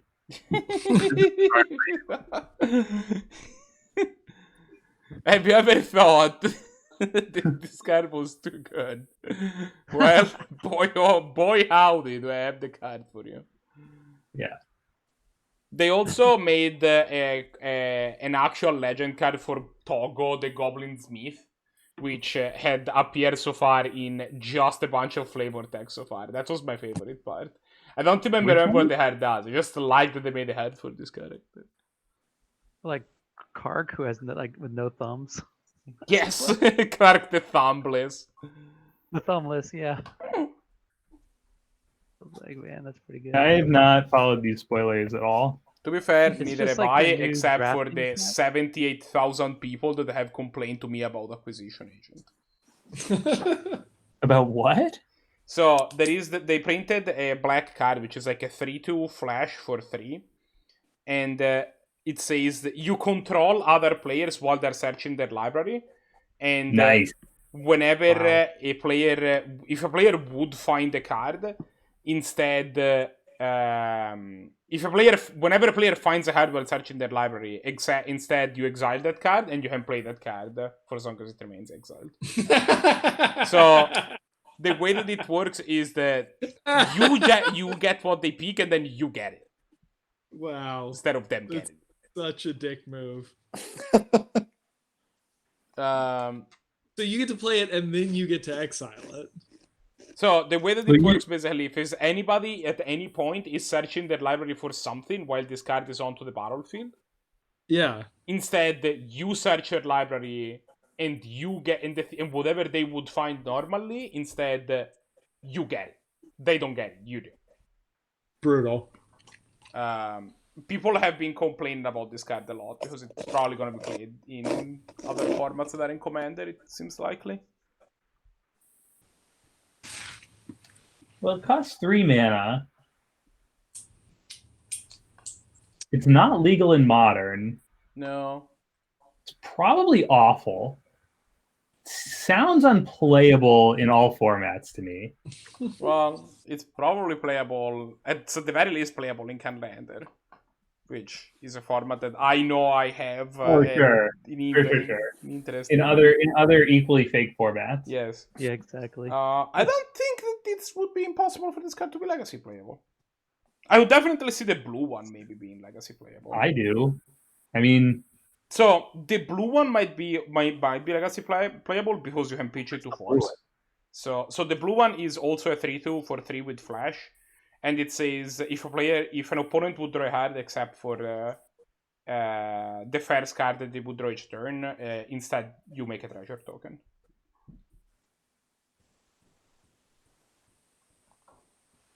It costs 3. Cost 3.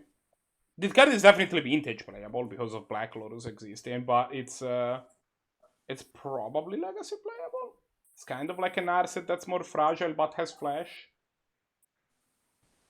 But doesn't Notion Thief cost 1 more mana and like just win you the game if it resolves? Well, 1 more mana is a big deal, though.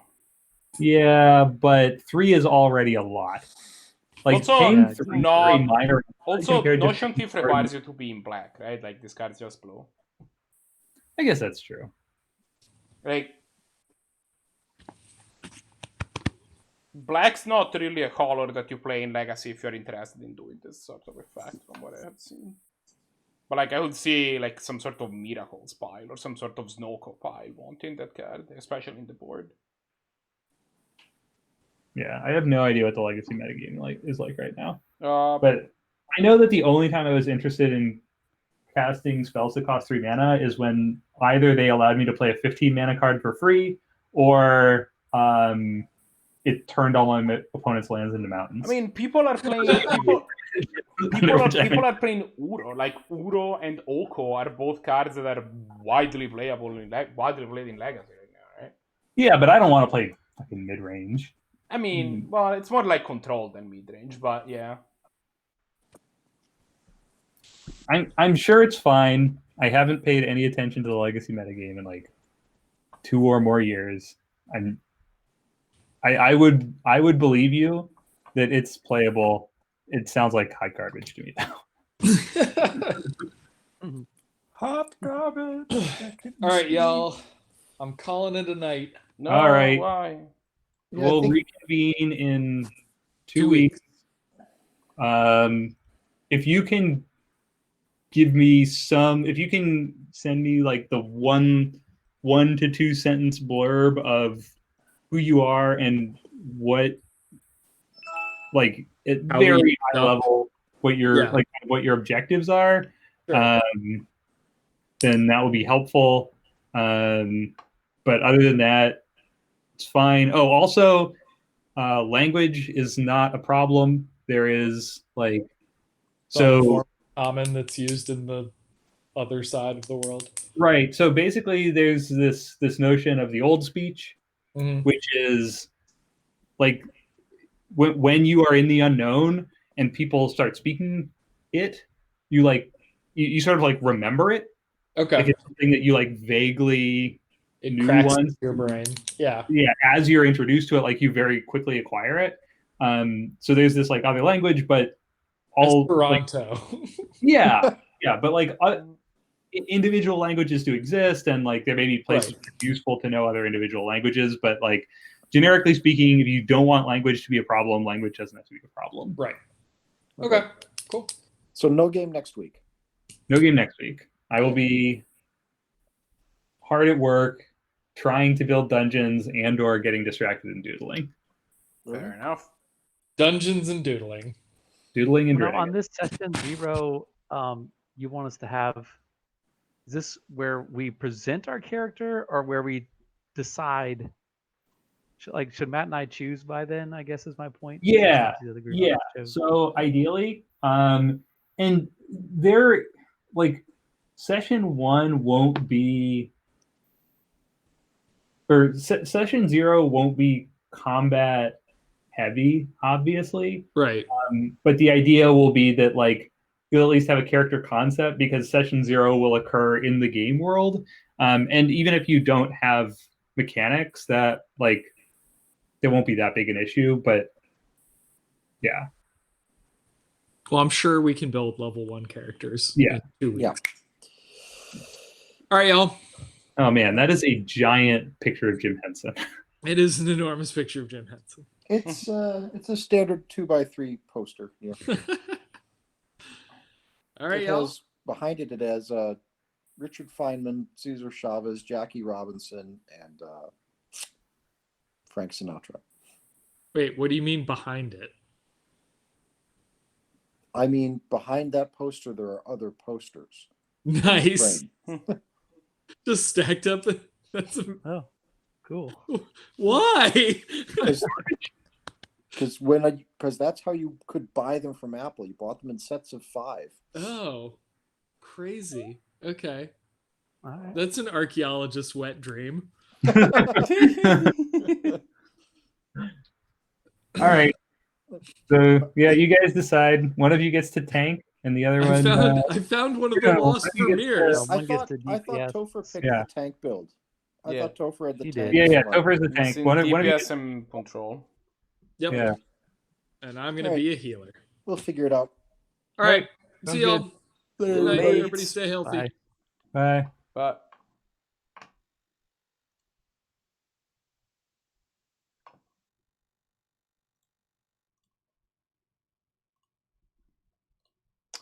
alright, I'm gonna be back later, but for now I'm gonna put the stream in pause and then I don't know, probably play some Terraria with the guys. Be back in a bit.